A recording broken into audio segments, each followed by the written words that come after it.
all about the consultation, which is the number one thing that I feel definitely falls short, and it is the most important because I believe that most guest experiences end in a very bad tone when there is a just like a lack of communication or a misunderstanding of what is expected or what is wanted. So there are a couple types of consultations that we can do. So we can do an in-person consultation, which of course is amazing because you can see the client's hair, you can talk to them, you can feel their texture. Virtual consultations are also very, very great. This, is great if you have a client who is thinking about using you as a stylist, but is kind of on the fence and they kind of want to get to know you. Phone consultation, of course, is great, not the best ideal, but this is great to kind of see if somebody is good for extension services. You can answer questions very quickly. And then, of course, we have our form, which clients fill out online, which is very, very powerful as well. So, why are forms important? So, I want to touch base on this a little bit. Forms are going to protect your business, and you need to make sure that when you are doing forms, it'll give you an idea if a client is even good to sit in your chair. So if you have a form first before you actually do an in-person consultation or a Zoom consultation or a phone consultation, because remember, those things take time and time is money. So if you have somebody fill out a form and you know that they're not really a great fit for your business, then it will keep you from doing an in-person consultation or taking time out of your schedule to actually do a consultation that is not going to benefit your business. So the service success starts with the consultation. And there's a couple things that a consultation does. One, it builds trust and it gives the client confidence in you. You want to make sure that you have confidence. You want to make sure that you have answers. Honesty is something that is really big. If you can't do something or you know it's out of your wheelhouse, then definitely don't do it. Send it to the next person. Honesty is the best policy always. That definitely builds such a trust bond with the clients. Know when to say no, and you need to really actively listen and you have to ask the right questions.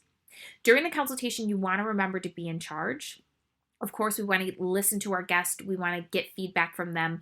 But if you have somebody taking charge of the consultation and telling you how to do your job, it's a hard no.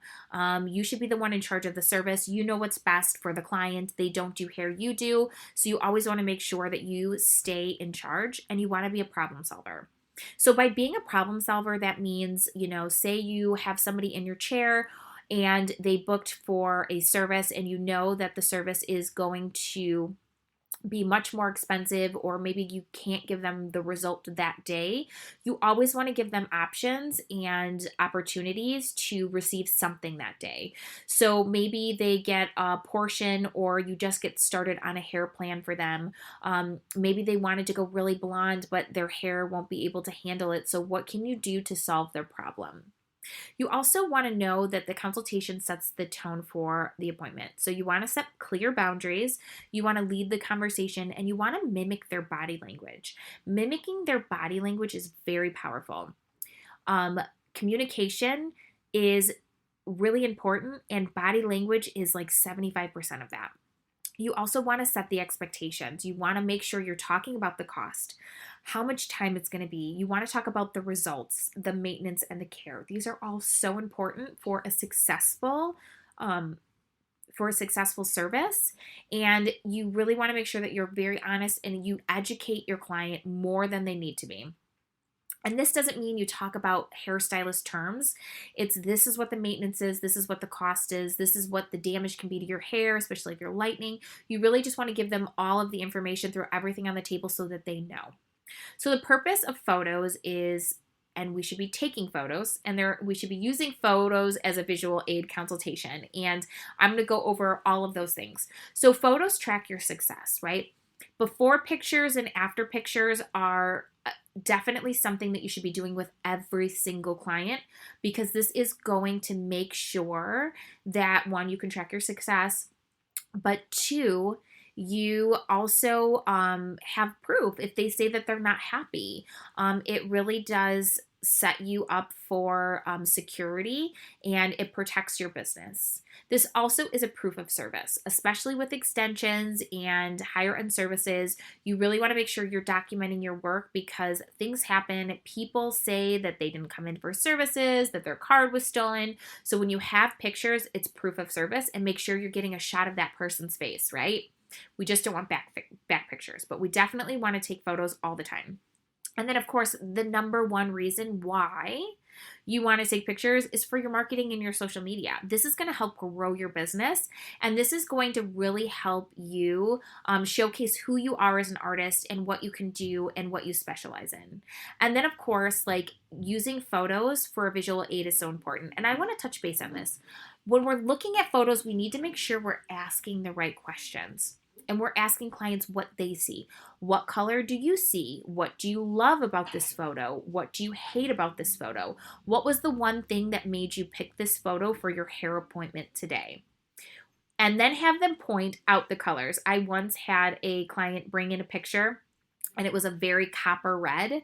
There was like one little sliver of violet in there, and that was the color that she was seeing, was the little sliver of violet.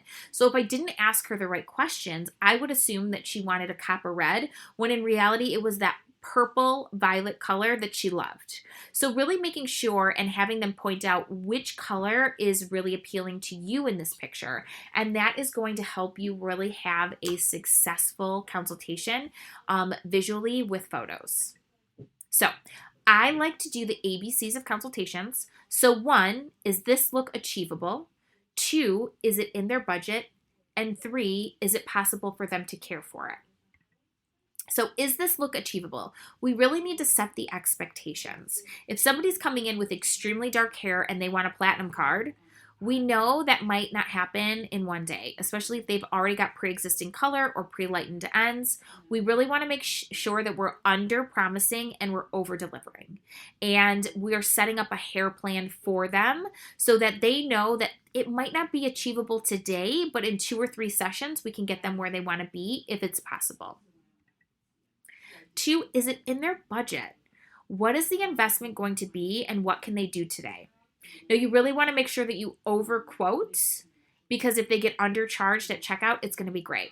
What's not great is when we underquote and then we overcharge them at checkout and they have sticker shock. So we really want to make sure that we're going over all costs and that we're letting them know how much it's going to be. And if you end up going over budget, you need to have another conversation with that client. So really being open about the cost of the service and if it's in their budget is huge. If they want a service that is a $300 service, but their budget is $100, we're not just going to turn them away for the service. We're going to give them options of what they can achieve in that session inside of their budget. So what is the care? And care is so many things. It's the maintenance when it comes to coming back to the salon, how often, how regularly. It's their at-home care. Care at home is the number one important to keep the client's integrity of their hair. And of course, how often are they going to have to be at the salon? So thank you so much. This is just a basic video on consultation. Like I said, this is going to set you up for success. Practice your communicating. Practice explaining what you're doing and really nail this down inside of your service experience, because this is going to set you up for so much success. I hope you learned a ton, and please feel free to ask any questions.